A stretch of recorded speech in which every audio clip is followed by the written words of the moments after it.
اچھا تو پھر بتائیں کیا جرمانہ لگانا ہے؟ وَلَا يُؤْخَذُ مِنْهَا عَدْلٌ، اور کوئی بدل نہیں لیا جائے گا، کوئی جرمانہ بھی نہیں لیا جائے گا۔ طاقتور مجرم ہو اور یہ تینوں کام نہ ہو تو پھر وہ ایک حملہ کرتے ہیں اور جیل سے اپنے لوگوں کو چھڑا لیتے ہیں، دوسرے کے قبضے سے اپنے بندوں کو چھڑاتے ہیں۔ تو فرمایا نہیں، ایسا بھی نہیں ہو سکے گا، ایسی بھی کوئی امید نہیں رکھنا، وَلَا هُمْ يُنصَرُونَ، نہ ان کی مدد کی جا سکے گی۔ اللہ تعالیٰ اپنے انعامات ذکر فرما رہے ہیں، بنی اسرائیل کو یاد کرا رہے ہیں، تم پر میں نے کتنی نعمتیں کی، وَإِذْ نَجَّيْنَاكُمْ مِنْ آلِ فِرْعَوْنَ، اور جب ہم نے تم کو بچایا فرعونیوں سے، يَسُومُونَكُمْ سُوءَ الْعَذَابِ، جو تم لوگوں کو بڑے ہی برے قسم کے عذاب پہنچا رہے تھے، يُذَبِّحُونَ أَبْنَاءَكُمْ، ذبح کر رہے تھے تمہارے بیٹوں کو، چھوٹے چھوٹے نومولود بچوں کو ذبح کر رہے تھے، کیونکہ فرعون نے خواب دیکھا تھا اور اس کو معبرین نے یہ تعبیر دی تھی کہ تمہارے یہاں بنی اسرائیل میں ایسا بچہ پیدا ہونے والا ہے جو تمہاری حکومت ختم کر دے گا، لہذا فرعون نے حکم دیا جو لڑکا پیدا ہو اس کو کاٹ دو، ذبح کر دو، قتل کر دو، اور جو لڑکی ہو اس کو زندہ چھوڑ دو۔ یسومونکم سوء العذاب، جو تمہیں پہنچا رہے تھے بہت ہی برا عذاب، یذبحون ابناکم، ذبح کر رہے تھے تمہارے بیٹوں کو، ویستحیون نساءکم، اور زندہ چھوڑ رہے تھے تمہاری عورتوں کو، وفی ذالکم بلاء من ربکم عظیم، اور بے شک اس میں بہت آزمائش تھی تمہاری رب کی طرف سے بڑی۔ ہاں آزمائش تھی اولاد کا ذبح ہو جانا اپنی آنکھوں کے سامنے۔ وَإِذْ فَرَقْنَا بِكُمُ الْبَحْرَ، لیکن دیکھو وہ مشکل دور بھی ہم نے تمہارا ختم کر دیا، تمہیں آسانی اور سہولت نصیب کر دی، دیکھتے نہیں میرے کتنا بڑا انعام ہے۔ اور دوسرا انعام بتایا، وَإِذْ فَرَقْنَا بِكُمُ الْبَحْرَ، اور جب نے پھاڑ دیا تمہارے پر دریا، بحر قلزم تھا، جب موسیٰ علیہ السلام کو حکم ہوا، اجازت مل گئی، یہ ارض شام میں رہنے والے لوگ تھے، کنعان میں آباد تھے، جب یوسف علیہ السلام غلام بنا کر لائے گئے اور پھر یہاں پہ ان کی حکومت آئی تو انہوں نے اپنے والدین کو اور سب لوگوں کو بلا لیا، مصر میں آباد ہو گئے، مصر میں ان کی حکومت رہی کچھ عرصے تک، پھر بعد میں انقلاب آ گیا اور وہ فرعونی قبطی جو تھے وہ واپس حکومت میں آ گئے اور بنی اسرائیل کو غلام بنایا اور خوب ٹھکائی لگائی، کیونکہ بنی اسرائیل نافرمان ہو گئی تھی، اللہ رب العزت کی مدد اٹھ گئی تھی، لہٰذا ان کو غلام بنا دیا گیا، اور جب ان کی سزا پوری ہوئی اور اللہ رب العزت کا رحم ان کے اوپر آیا تو موسیٰ علیہ السلام کو بھیج دیا گیا۔ موسیٰ علیہ السلام نے ایک رات ان کو کہا کہ چلو اب نکلیں گے، وَإِذْ فَرَقْنَا بِكُمُ الْبَحْرَ، جب ہم نے تمہارے اوپر پھاڑ دیا دریا کو، فَأَنْجَيْنَاكُمْ، بس اس راستے میں سے تمہیں بچا لیا، وَأَغْرَقْنَا آلَ فِرْعَوْنَ، اور غرق کر دیا آل فرعون کو، ہاں سارے اسی جگہ جہاں سے تم نکلے ہو اسی جگہ پہ فرعون کو ہلاک کیا۔ وَأَنْتُمْ تَنْظُرُونَ، اور تم دیکھ رہے تھے، جب انسان اپنی آنکھوں سے اپنے ساتھ ظلم کرنے والوں کا انجام دیکھتا تو تسلی ہوتی ہے۔ اب جب وہاں پہنچ گئے تو کہنے لگے اللہ اے موسیٰ اب ہم آزاد ہو گئے، اب ہم خیر خیریت سے، اب بتاؤ ہم نے کیا عبادت کرنی ہے؟ پہلے تو غلام تھے، دوسروں کے ڈنڈے جو سوٹے کھاتے تھے، ان کے بتائے ہوئے طریقے پہ چلتے تھے، ان کی خدمت کرتے رہتے تھے، اب ہم آزاد ہو گئے، اب بتائیں دستور حیات کیا ہے؟ اللہ رب العزت نے موسیٰ علیہ السلام کو کوئی طور پہ بلوا لیا، وَإِذْ وَعَدْنَا مُوسَىٰ 40 لَيْلَةً، اور جب وعدہ فرمایا اللہ رب العزت نے 40 راتوں کا، اللہ اکبر، موسیٰ علیہ السلام کو بلا لیا کوئی طور پہ اور فرمایا آپ کو کتاب ملے گی، 30 دن روزہ رکھا، کتاب مل گئی، کہتے ہیں مسواک کر لیا، اللہ تعالیٰ نے فرمایا کہ مجھے روزے دار کے جو منہ کی بو ہے وہ بہت پسند ہے، پھر 10 دن اور روزہ رکھا اور وہاں رکے۔ ثُمَّ اتَّخَذْتُمُ الْعِجْلَ مِن بَعْدِهِ وَأَنْتُمْ ظَالِمُونَ، اور پھر تم نے بنا لیا بچڑے کو معبود اور تم بڑے ظالم تھے۔ ادھر پیچھے سامری جادوگر نے، سامری کا نام تھا موسیٰ ابن ظفر، تفصیل آگے آئے گی انشاءاللہ۔ تم نے بچڑے کو معبود بنایا، تم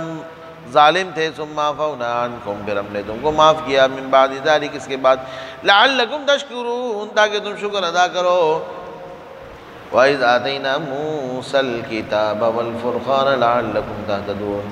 اور جب ہم نے دیا موسیٰ علیہ السلام کو کتاب اور حق و باطل میں فرق کرنے والا، لعلکم تہتدون، تاکہ تم لوگ سیدھے راستے پہ آ جاؤ۔ موسیٰ علیہ السلام کو کتاب دے دی۔ وَإِذْ قَالَ مُوسَىٰ لِقَوْمِهِ، اور جب موسیٰ علیہ السلام نے فرمایا اپنی قوم سے، یا قوم، یہ میری قوم، اِنَّكُمْ ظَلَمْتُمْ أَنفُسَكُمْ، موسیٰ علیہ السلام واپس آئے، دیکھا لوگ تو بچڑے کی عبادت میں لگے ہوئے، تو فرمایا میری قوم تم نے بہت ظلم کیا، اِنَّكُمْ ظَلَمْتُمْ أَنفُسَكُمْ، بے شک تم نے ظلم کیا اپنے ساتھ، بِاتِّخَاذِكُمُ الْعِجْلَ، اس بچڑے کو معبود بنا کر، فَتُوبُوا إِلَىٰ بَارِئِكُمْ، بس توبہ کرو اپنے پیدا کرنے والے کی طرف، فَاقْتُلُوا أَنفُسَكُمْ، بس قتل کرو اپنے آپ کو یا ایک دوسرے کو، فَاقْتُلُوا أَنفُسَكُمْ، ایک دوسرے کو قتل کرو، ذَلِكُمْ خَيْرٌ لَكُمْ عِندَ بَارِئِكُمْ، یہ بہتر ہے تمہارے خالق کے نزدیک، فَتَابَ عَلَيْكُمْ، بس وہ تم پر متوجہ ہو جائیں گے، تمہاری توبہ قبول فرمائیں گے، إِنَّهُ هُوَ التَّوَّابُ الرَّحِيمُ، بے شک وہ بہت توبہ قبول کرنے والے اور رحم کرنے والے ہیں۔ کہتے دو گروہ تھے، ایک وہ جنہوں نے پرستش کی اور ایک وہ جنہوں نے نہیں کی، تو جنہوں نے نہیں کی ان کو حکم دیا، جنہوں نے کیا ان کو ذبح کر دو۔ اور دوسرا قول مفسرین نے لکھا تین طبقے تھے، ایک وہ تھا جو کرتا بھی نہیں تھا اور منع بھی کرتا تھا، دوسرا جو کرتا تو نہیں تھا لیکن منع بھی نہیں کر رہا تھا، تیسرا وہ جو کر رہا تھا۔ تو وہ جو دوسرا گروہ تھا جنہوں نے کیا تو نہیں لیکن منع بھی نہیں کیا، ان سے کہا کہ تم لوگ کرو گے، تم لوگوں نے منع کیوں نہیں کیا، اور ان لوگوں کو ذبح کروایا۔ اور ایک قول یہ ہے کہ کچھ لوگوں کو ذبح کیا، پھر اللہ تعالیٰ نے باقیوں کو معاف فرما دیا۔ اللہ اکبر کبیرہ، توبہ ایسے بھی تو ہو سکتی تھی،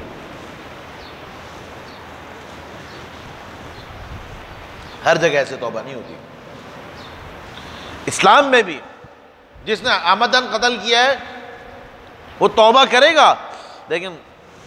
وارثوں کے ہاتھ میں اس کو دے دیا جائے گا۔ اب وارث اگر قتل کرنا چاہے قتل کر دیں، معاف کرنا چاہے تو معاف کر دیں، ایسے معاف نہیں ہوگا۔ اور حکیم الامت رحمہ اللہ نے یہاں پہ لکھا ہے بیان القرآن میں کہ جو شادی شدہ بدکاری کرے گا، زنا کرے گا، ایسے معافی سے معاف نہیں ہوگا جب تک اس کو سنگسار کر کے رجم کر کے قتل نہ کر دیا جائے، مور نہ دیا جائے۔ اسلام میں جو شادی شدہ زنا کر لے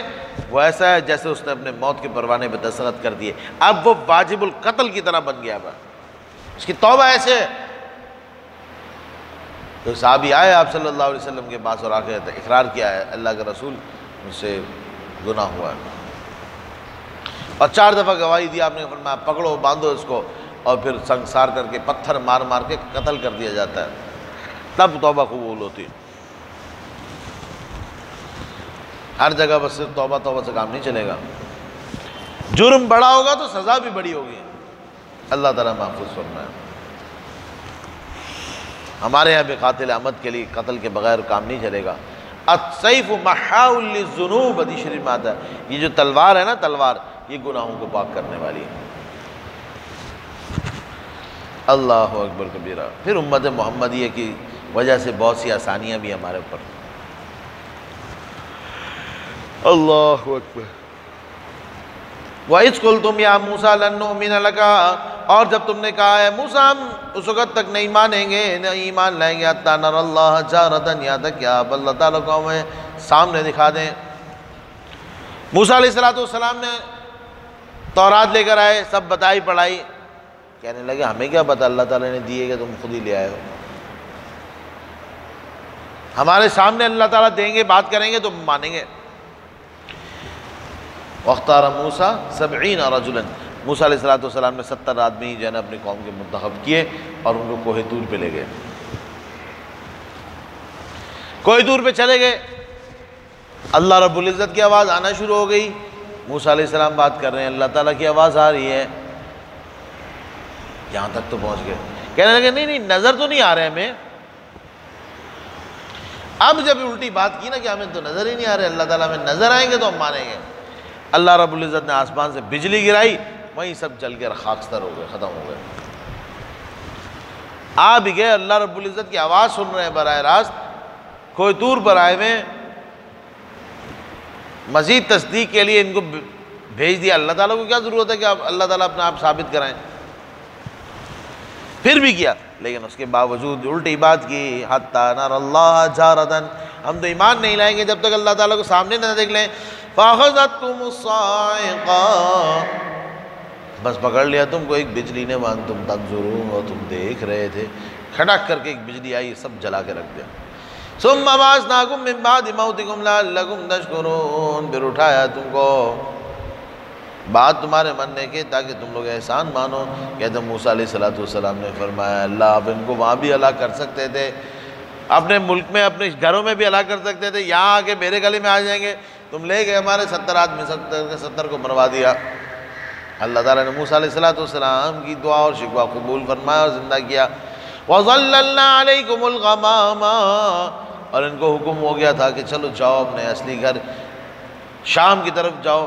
شام کی طرف گئے تو دیکھا وہاں ایک دوسری قوم آ کر آباد ہو چکی ہے، عمالقہ، بڑے بڑے مضبوط لوگ تھے، کہنے لگے ہم نہیں جا رہے، ہم نہیں لڑے ان سے، جہاد کرنے کا حکم ہوا، انکار کر دیا انہوں نے، اور کہا اذهب انت وربك فقاتلا،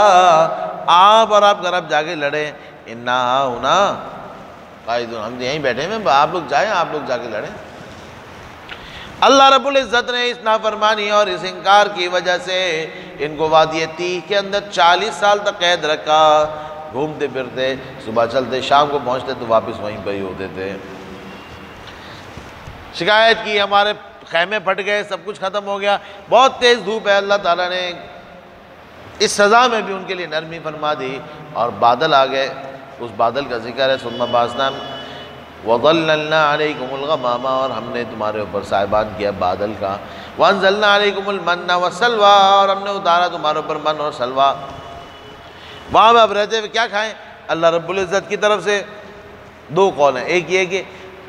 اوپر سے گول گول گول میٹھی میٹھی سی چیزیں برستی تھی، صبح کے وقت ڈھیر لگے ہوتے تھے، اور اس میں سے جتنا جس کو چاہیے ہوتا تھا اٹھا لیتا اور کھا لیتا۔ یا درخت کے اوپر کوئی میٹھی سی گوند کی طرح کوئی چیز نکلتی تھی بہت ساری، وہ لوگ کھاتے تھے، من میٹھی چیز، سلوہ بٹیر، شام کے وقت بٹیر آئے تھے، بہت سارے لوگ ان کو پکڑتے تھے، ان کو ذبح کرتے اور چھیلتے اور ان کا کباب بنا کر وہ کھاتے تھے۔ اللہ تعالیٰ کی نعمت ہے، تمہارے اوپر سائبان مار کے تم کو اٹھایا، تمہارے اوپر سائبان بھیجا، وَأَنزَلْنَا عَلَيْكُمُ الْمَنَّ وَالسَّلْوَىٰ، من اور سلوہ اتارا تمہارے اوپر، اور اس سے پہلے تمہاری توبہ قبول کی باوجود اتنے اس کے، اور تمہیں کتاب دی ہم نے، اور تمہیں فرعونیوں سے ہم نے بچایا، ہم نے تمہارے لیے پانی میں راستہ کھول دیا، تمہارے بچوں کو قتل کرنے کا جو عذاب تھا وہ ہم نے تم سے دور کر دیا، ابھی بھی تم نہیں مانتے ہو۔ کلوا من طیبات ما رزقناکم، کھاؤ ان پاکیزہ چیزوں میں سے جو ہم نے تمہیں دی، وما ظلمونا، اور ہم نے ان کے ساتھ زیادتی نہیں کی، ولکن کانوا انفسهم یظلمون، لیکن یہ خود ہی اپنے نقصان کرنے والے تھے۔ وَإِذْ قُلْنَا ادْخُلُوا هَٰذِهِ الْقَرْيَةَ، اور جب ہم نے ان کو کہا کہ داخل ہو جاؤ اس بستی میں، شام میں، فَكُلُوا مِنْهَا حَيْثُ شِئْتُمْ رَغَدًا، بس کھاؤ وہاں جو دل چاہے کھول کر، وَادْخُلُوا الْبَابَ سُجَّدًا، داخل ہو دروازے سجدہ کرتے ہوئے، وَقُولُوا حِطَّةٌ، اور کہو حِطَّةٌ اللہم حَطِّ عَنَّا الذُّنُوبَ وَالْخَطَايَا، اللہ ہمارے گناہوں کو دور کر دیجئے، پاک کر دیجئے، نَغْفِرْ لَكُمْ، ہم معاف کر دیں گے، خطایاکم، تمہارے گناہوں کو، وَسَنَزِيدُ الْمُحْسِنِينَ، اور زیادہ دیں گے نیکوکاروں کو۔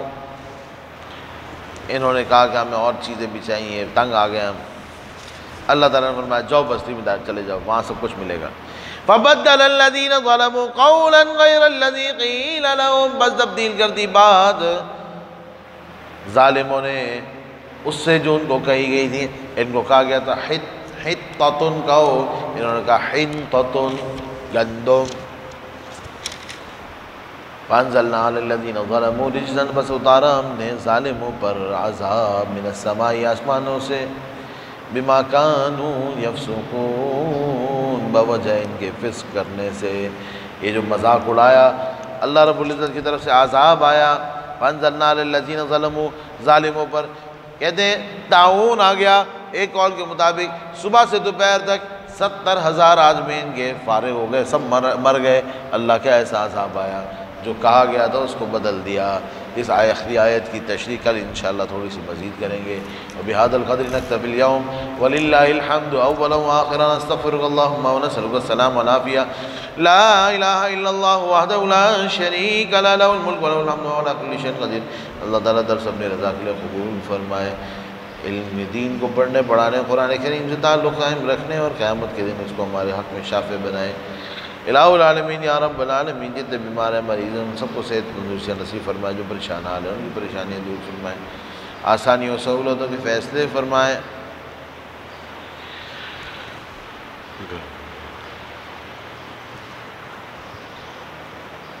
صلی اللہ تعالی علی خیر خلق محمد وعلی آلہ وصحبہ اجمعین برحمتک یا ارحم الراحمین۔